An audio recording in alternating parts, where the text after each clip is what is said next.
बातमीपत्रातली पहिलीच बातमी आहे निवडणुकीची। बारामती राहुरीची पोटनिवडणूक बिनविरोध व्हावी अशी इच्छा मुख्यमंत्री देवेंद्र फडणवीसांनी व्यक्त केली आहे। मात्र पोटनिवडणूक लादल्यास आम्ही लढायला तयार आहोत असंही विधान मुख्यमंत्री देवेंद्र फडणवीसांनी केलंय। बारामती विधानसभा मतदारसंघामध्ये पोटनिवडणुकीसाठी सुनेत्रा पवार यांचं नाव निश्चित मानलं जाते, कारण त्यांनी उपमुख्यमंत्री पदाचा पदभार स्वीकारत कामकाज सुरू केलंय। तर राहुरी विधानसभा मतदारसंघामध्ये दिवंगत आमदार शिवाजी कर्डिले यांच्या निधनानंतर आता इथे सुद्धा पोटनिवडणूक लागणार आहे आणि त्यासाठी दिवंगत शिवाजी कर्डिले यांचे पुत्र अक्षय कर्डिले इच्छुक आहेत अशी माहिती मिळते। मला असं वाटतं की जर त्याची घोषणा झाली तर दोन्हीकडच्या निवडणुका या मला असं वाटतं की बिनविरोध व्हाव्यात आणि एकमताने सर्वांनी मिळून निर्णय करावा असा आम्ही प्रयत्न करू। पण आमच्यावर निवडणूक लादली गेली तर आम्ही निवडणूक लढायला देखील तयार राहू।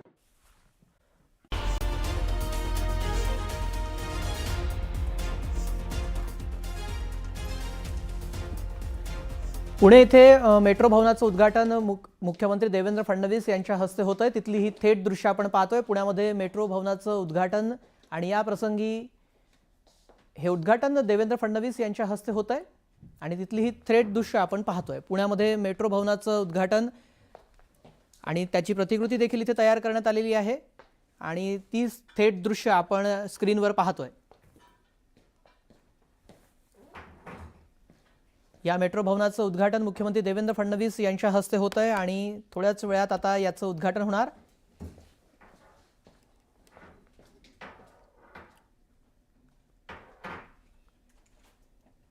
पुण्यातल्या या मेट्रो भवन उद्घाटन प्रसंगी आता मुख्यमंत्री देवेंद्र फडणवीस येथे पोहोचलेले आहेत आणि संपूर्ण प्रकल्पाची माहिती त्यांच्याकडून घेतली जाते आहे।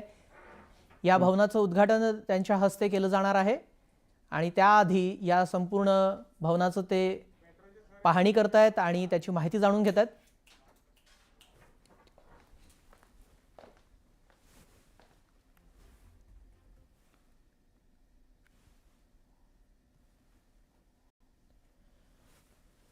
ही थेट दृश्य आपण पुण्यामधून पाहतोय। पुण्यामध्ये मुख्यमंत्री देवेंद्र फडणवीस यांच्या हस्ते मेट्रो भवनाचं उद्घाटन आणि त्या कार्यक्रमातली ही थेट दृश्य आपण पाहतोय आणि या संपूर्ण भवनाची पाहणी मुख्यमंत्री देवेंद्र फडणवीस यांच्याकडून केली जाते आहे आणि त्या संपूर्ण प्रकल्पाचा जो काही आढावा आहे तो देवेंद्र फडणवीस घेताना दिसत आहेत। संपूर्ण माहिती ते जाणून घेत आहेत।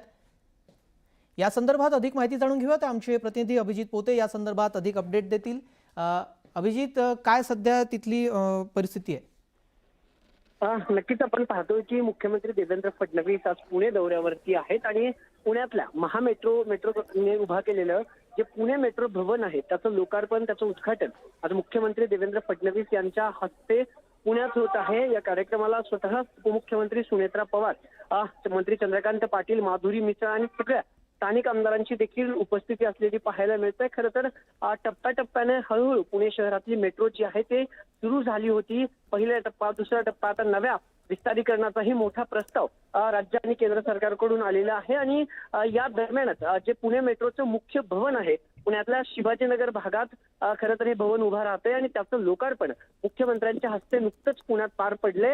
मुख्यमंत्री आणि सर्व मंत्री आणि आमदार आता या सगळ्या परिसराची पाहणी करतायत। जे मेट्रो भवन नव्याने उभारण्यात आले मेट्रोकडून त्याचं पाहणी मुख्यमंत्र्यांच्या हस्ते होणार आहे। खरं तर दिवंगत उपमुख्यमंत्री अजित पवार यांनी खरं तर मोठा कार्यक्रम करू आणि याचं उद्घाटन मोठ्या प्रमाणात करू असं सांगितलं होतं, कारण स्वतः या सगळ्या गोष्टीकडे अजित पवार लक्ष ठेवून होते। पण त्यांच्या निधनानंतर आता उपमुख्यमंत्री सुनेत्रा पवार आणि मुख्यमंत्री देवेंद्र फडणवीस यांच्या हस्ते या मेट्रो भवनचं उद्घाटन होतंय। खरं तर पुण्याच्या वाहतुकीचा मोठा प्रश्न पुणेकरांसमोर पडलेला असतो आणि त्यातच पुणे मेट्रो हा उत्तम पर्याय पुणेकरांना ठरू शकतो आणि त्याच पर्यायासाठी हळूहळू पुणे मेट्रोचं विस्तारीकरण होत असताना पुण्यातल्या या मुख्य मेट्रो भवनचं उद्घाटन खरं तर उद्घाटन आणि लोकार्पण मुख्यमंत्री देवेंद्र फडणवीस यांच्या हस्ते होत आहे। थोड्याच वेळात सर्व मान्यवर मंचावरती जातील आणि दोन्ही मान्यवरांची भाषणं देखील होतील आणि पुण्यासाठी काही नवं मुख्यमंत्री अजून देऊ इच्छितात का, मेट्रोच्या अनुषंगाने कुठली घोषणा नव्याने पुणे मेट्रोसाठी होते का, हे पाहणं महत्त्वाचं ठरणार आहे। आपण पाहतोय अभिजित, हे उद्घाटन झालेलं आहे मुख्यमंत्र्यांच्या हस्ते। मात्र या भवनाच्या उद्घाटनानंतर जो पुणे मेट्रोचा विस्तार आहे त्याला कशा प्रकारे मदत होईल तोही महत्त्वाचाच मुद्दा आहे। मात्र आपण आता उल्लेख केला की थोड्याच वेळात भाषणं होतील आणि त्यातून काही घोषणा होते का असंही अपेक्षित आहे. मात्र मेट्रोचा विस्तार होतो का तेही आपल्याला पाहावं लागेल. तुर्तास धन्यवाद आपण दिलेल्या सविस्तर माहितीसाठी. पुण्यातली ही दृश्य आपण पाहतोय. मुख्यमंत्र्यांच्या हस्ते मेट्रो भवनाचं उद्घाटन झालंय.